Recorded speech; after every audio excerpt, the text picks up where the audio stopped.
Hello दोस्तों, हमारे YouTube channel में आपका स्वागत है। आप सभी को हमारे वीडियो देखने के लिए बहुत बहुत धन्यवाद। आप सभी मेरे चैनल को लाइक करें और सब्सक्राइब करें और कमेंट ज़रूर करें ताकि हम अपने वीडियो में सुधार कर सकें। तो आइए हम आज स्टार्ट कर रहे हैं, जो कि है हिंदी एक क्लास आगे दे चुके हैं जिसको हम अभी रिपीट करते हैं। तो आइए आज हम बताते हैं कि हम सबसे पहले बताए थे कि भाषा भाष धातु से बना है, जिसका अर्थ होता है विचार प्रकट करना। विचार का मतलब होता है, विचार का जो अर्थ होता है वो होता है कि अध्वनियात्मक इकाई होता है। अध्वनियात्मक इकाई होता है। अध्वनियात्मक कहने का मतलब कि जिसमें आवाज़ न हो उसे अध्वनियात्मक कहते हैं। तो फिर उसके बाद हम भाषा के परिचय दिए थे कि भाषा जो है भाष धातु से बना है। एक व्यक्ति या व्यक्तियों का समूह, एक व्यक्ति या व्यक्तियों का समूह दूसरे व्यक्ति या व्यक्तियों के समूह तक अपने विचारों को जिस माध्यम से आदान प्रदान करते हैं उसी को हम भाषा कहते हैं। तो यहाँ तक हम पढ़ा चुके थे। उसके बाद आता है कि भाषा का विकास जो हुआ, जो भाषा का विकास भी पढ़ा दिए। उसके बाद है कि हिंदी का जो विकास कहाँ से हुआ है। तो आइए हम सबसे पहले हिंदी का विकास जानते हैं। तो दोस्तों, संस्कृत जो शब्द है वो सर्वप्रथम से इस भाषा को हमारे सभी पूर्वजों ने संस्कृत को सबसे पहले अध्ययन किए थे, संस्कृत के बारे में बताए थे। उसके बाद संस्कृत दो भाग में विभाज्य हो गया। संस्कृत है जो दो भाग में विभाज्य हो गया। एक जो था वो जो था वैदिक, एक था लौकिक।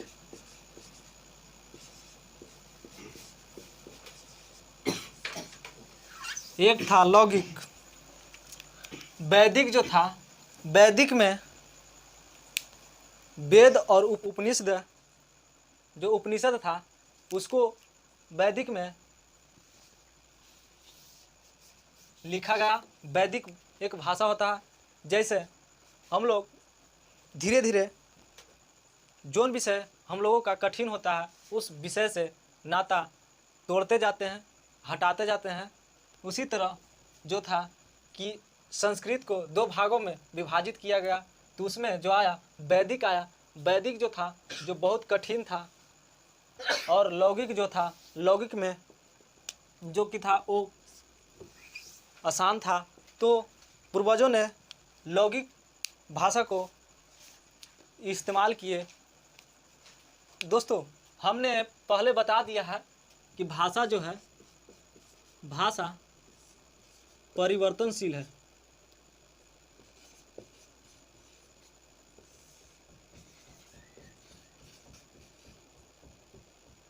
भाषा जो है परिवर्तनशील है। हमने बता दिया है कि भाषा जो है परिवर्तनशील है। तो जानिए कि भाषा सबसे पहले संस्कृत आया। भाषा में सबसे पहले संस्कृत आया। संस्कृत को मूल भाषा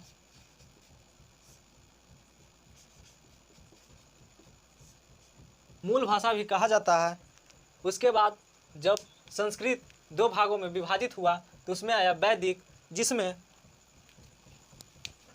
वेद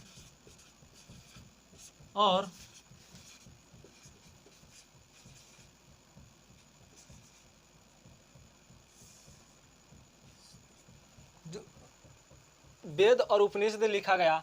इसके बाद आया जो कि लौकिक। लौकिक में लिखा गया जो रामायण, महाभारत,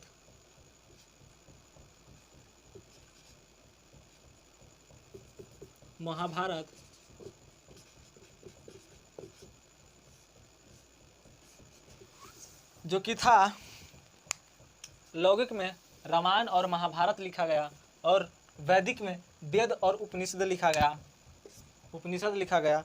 उसके बाद जो आता है कि धीरे धीरे और लौकिक जो है परिवर्तनशील होते गया, और परिवर्तन जब हुआ तो लौकिक के बाद आता है जो आता है पाली।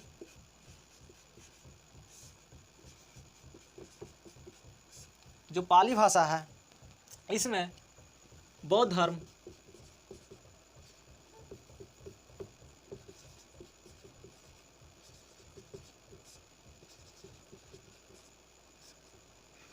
बौद्ध धर्म आया। जो पाली भाषा है, पाली भाषा में बौद्ध धर्म आया और पाली भाषा के बाद फिर आया जो कि पाली भाषा के बाद जो आया उसे हम कहते हैं, पाली भाषा के बाद जो आया वो आया प्राकृत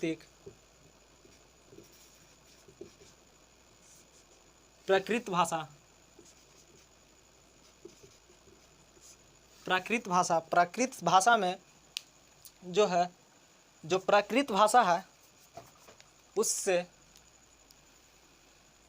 जो बिगड़ा हुआ रूप हुआ उसी से हिंदी विकास हुआ, उसी को हम हिंदी कहते हैं, उसी से हिंदी का विकास हुआ। तो आइए हम, जो बौद्ध धर्म है, बौद्ध धर्म में 3 ग्रंथ लिखे गए हैं, 3 त्रिपिटक लिखे गए हैं, जो था, एक था अभिधम्मक पिटक, एक था सूत पिटक, एक था विनय त्रिपिटक। 3 त्रिपिटक थे, जिसमें एक था अभिधम्मक पिटक, एक था विनय पिटक, एक था सूत पिटक। इसके बाद जो प्राकृत भाषा है, प्राकृत भाषा से जो प्राकृत भाषा का बिगड़ा हुआ रूप जो आया वो था अपभ्रंश।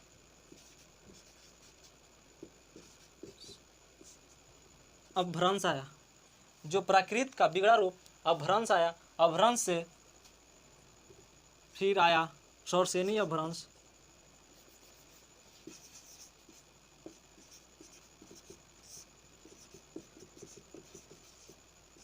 शौरसेनी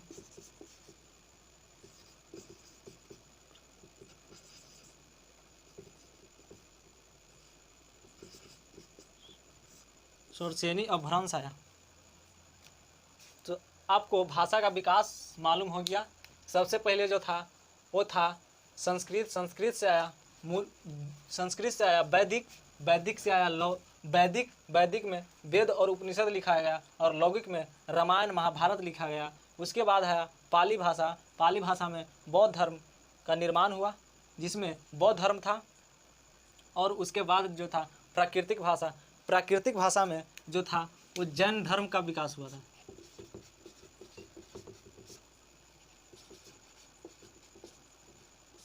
जैन धर्म का विकास हुआ था। उसके बाद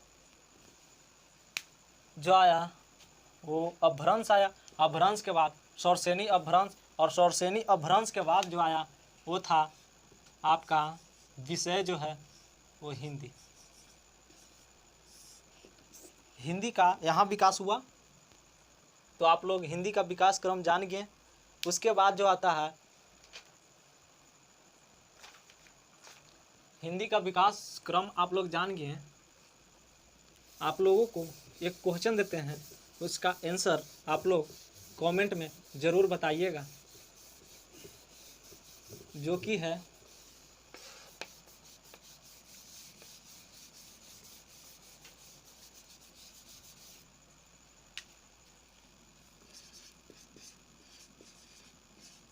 हिंदी भाषा का विकास किस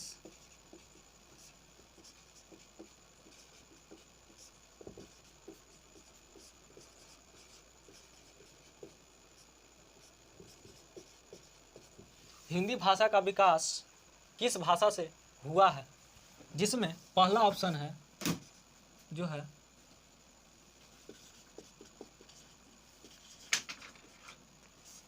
पहला भाषा है जो है संस्कृत। उसके बाद जो है पाली, उसके बाद जो है अपभ्रंश,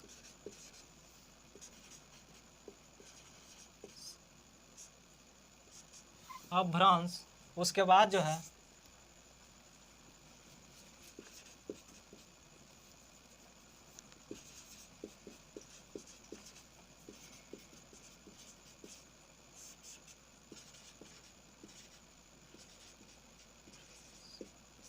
सौरसेनी अपभ्रंश। तो आप लोग इस क्वेश्चन का आंसर कमेंट में ज़रूर बताइएगा।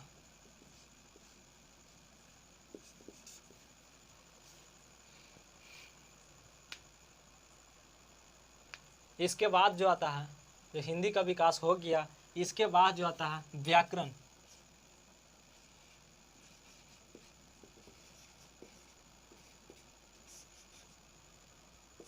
हमारे चैनल पे अच्छी तरह से हिंदी पढ़ाई जाएगी। आप लोग हमारे चैनल को ज़रूर सब्सक्राइब करें और लाइक करें और बेल आइकन ज़रूर दबाएं, ताकि जब हमारे वीडियो को आप तक नोटिफिकेशन जा सके। तो आइए हम जानते हैं व्याकरण जो है, व्याकरण किसे कहते हैं। व्याकरण जो शब्द है जो बना है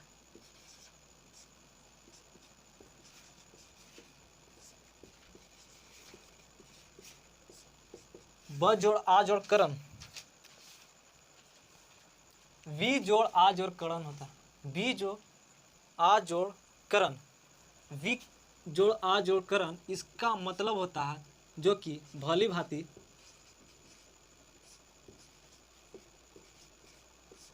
समझना,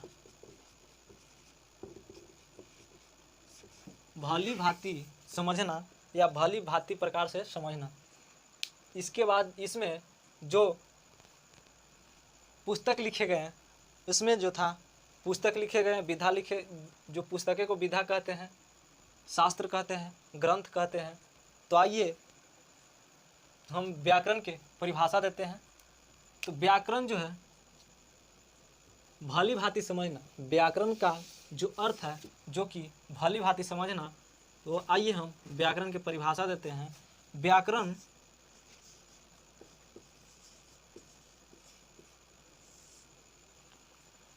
जो है, व्याकरण में हम लोग शुद्ध शुद्ध लिखना, शुद्ध शुद्ध पढ़ना और शुद्ध शुद्ध बोलना सीखते हैं। व्याकरण में शुद्ध शुद्ध बोलना, लिखना, पढ़ना आ जाए, उसी को हम व्याकरण कहते हैं। तो आप लोग परिभाषा लिख लीजिए कि वैसी भाषा, वैसी व्याकरण, वैसी क्या लिखें, व्याकरण वह ग्रंथ है, व्याकरण वह ग्रंथ है जो हमें भाषा के शुद्ध शुद्ध लिखना, पढ़ना, बोलना सिखाता है, उसी को हम व्याकरण कहते हैं। तो लिखिए, परिभाषा लिखिए, व्याकरण वह ग्रंथ है, व्याकरण वह ग्रंथ है जो हमें किसी भाषा के शुद्ध शुद्ध उच्चारण, लेखन, प्रयोग का ज्ञान प्रदान करता है, प्रयोग का ज्ञान प्रदान करता है, उसी को हम व्याकरण कहते हैं। व्याकरण में सबसे पहले जो आता है वो वर्ण आता है। तो आइए हम वर्ण के बारे में चर्चा करते हैं। व्याकरण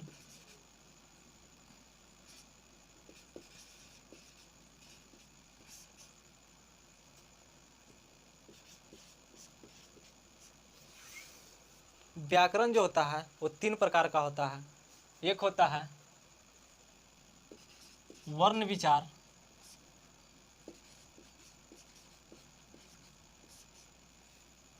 शब्द विचार,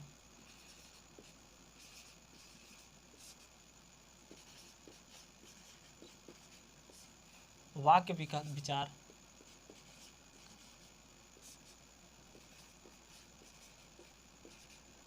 वाक्य विचार।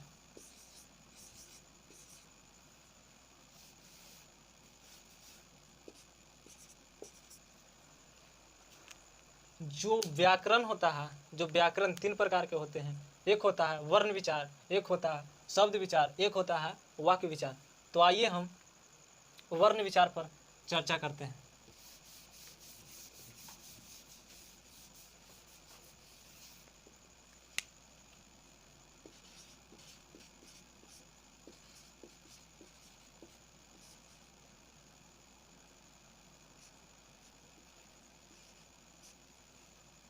वर्ण विचार, जो हम वर्ण विचार, विचार का मतलब आप लोग समझ गए होंगे।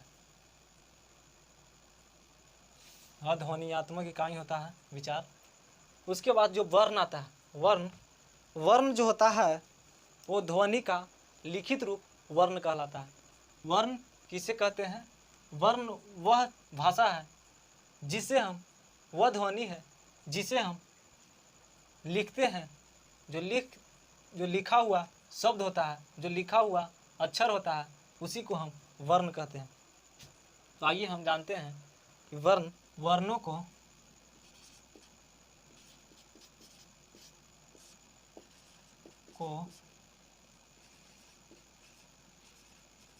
शुद्ध लिखना, उच्चारण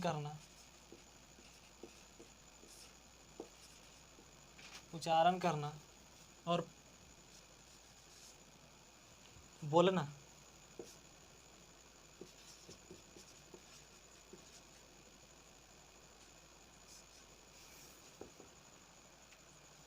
शुद्ध उच्चारण करना या शुद्ध प्रयोग करना। इसके बाद जो आता है वर्ण विचार, जो कि है व्याकरण का वह खंड, व्याकरण का वह टुकड़ा जिसे हम शुद्ध लिखना और शुद्ध बोलना या शुद्ध उच्चारण करना या शुद्ध प्रयोग करना ही वर्ण कहलाता है। तो वर्ण जो है वो, इसके बाद हम फिर मिलते हैं अगले वीडियो में। तब तक के लिए जय हिंद, गुड बाय।